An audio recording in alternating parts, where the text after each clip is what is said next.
Hi friends, welcome back to Sakhi. ఇందుని ఐశ్వర్య చైర్లో కట్టేసి ఉండడం చూస్తాడు. వీళ్ళ కారుకి అడ్డం వచ్చి వీళ్ళని ఫాలో అయిన వ్యక్తి.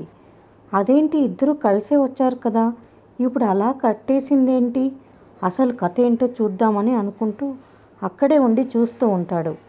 ఇంకా ఐశ్వర్య ఇందుతో ఇలా అంటూ ఉంటుంది, అసలు అక్షరం ముక్క రాని నువ్వు సీఈఓ అవ్వడమేంటి, ఇప్పటికే నువ్వు నన్ను ఆడుకుంటున్నావు, నా రూమ్ లాక్కున్నావు, నాకు వాల్యూ లేకుండా చేస్తున్నావు. ఇంకా నువ్వు సీఈఓ అయితే ఊరుకుంటావా? లేదు, నన్ను చాలా చీప్గా చూస్తావు అని చెప్తుంది. అయ్యో అదేం లేదు ఐషు, ప్లీజ్ సిచ్యువేషన్ని అర్థం చేసుకో. నువ్వు నాకు అక్కవి కూడా, నువ్వు నన్ను ఇలా మోసం చేయాలని ఎలా అనిపిస్తుంది? ఇది వదిలే, ఏదో ఆవేశంలో చేసావనుకుంటాను. ఇప్పటికైనా మించిపోయింది ఏమీ లేదు. నన్ను వదిలిపెట్టు, నేను బోర్డు మీటింగ్కి వెళ్తాను.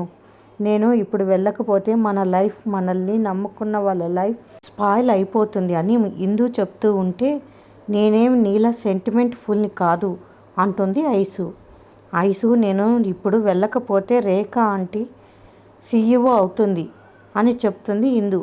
తను సీఈఓ కావాలనే కదా నిన్ను ఇలా బంధించింది అని ఐసు అంటుంది. ఐసు, తన సీఈఓ అయితే మన కంపెనీ ఇంకా డౌన్ఫాల్ అవుతుంది. అందుకే నేను సీఈఓగా బాధ్యతలు చేపట్టాలనుకుంటున్నా. నీకున్న అప్పులు తీర్చాలనుకుంటున్నా, మన కష్టాలన్నీ తీర్చాలనుకుంటున్నా. ఐసు, నేనేం నా కోసం సీఈఓ కావాలనుకోవడం లేదు, మనందరి కోసం అలా చేస్తున్నా. నువ్వు ఎందుకు అర్థం చేసుకోవు అంటుంది ఇందు. వావ్ సూపర్, నువ్వు వండర్ఫుల్ యాక్టింగ్. మనం మన కోసం అంటూ మీ అమ్మ కూడా ఇలాగే అందరినీ ఎమోషనల్ బ్లాక్మెయిల్ చేసేదట. నా నుంచి కాపాడడానికి ఎవరు రారు అని ఐసు అంటూ ఉంటే, అక్కడే నిల్చొని వింటున్న వ్యక్తి, నేను వచ్చాను కదా కాపాడడానికి అంటూ అక్కడ ఉన్న రౌడీల్ని కొట్టి తలుపులు తోసుకొని వస్తాడు.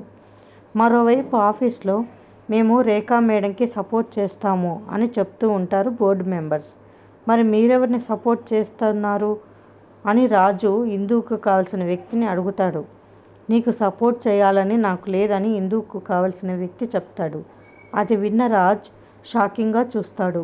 ఇంకా ఇందు, బాబాయ్ అర్జెంటుగా వచ్చి కట్లు విప్పేయి, నేను అర్జెంటుగా ఆఫీస్కి వెళ్ళాలి అని చెప్తుంది ఆ వ్యక్తికి. నేను తీసుకెళ్తాను కదా అని ఇందుని బైక్ మీద ఎక్కించుకొని వెళ్తాడు. దాంతో ఐశ్వర్య కోపంగా ఆశ్చర్యంగా చూస్తూ ఉంటుంది. మరిన్ని అప్డేట్స్ కోసం ప్లీజ్ సబ్స్క్రైబ్ చేయండి. Thanks for watching.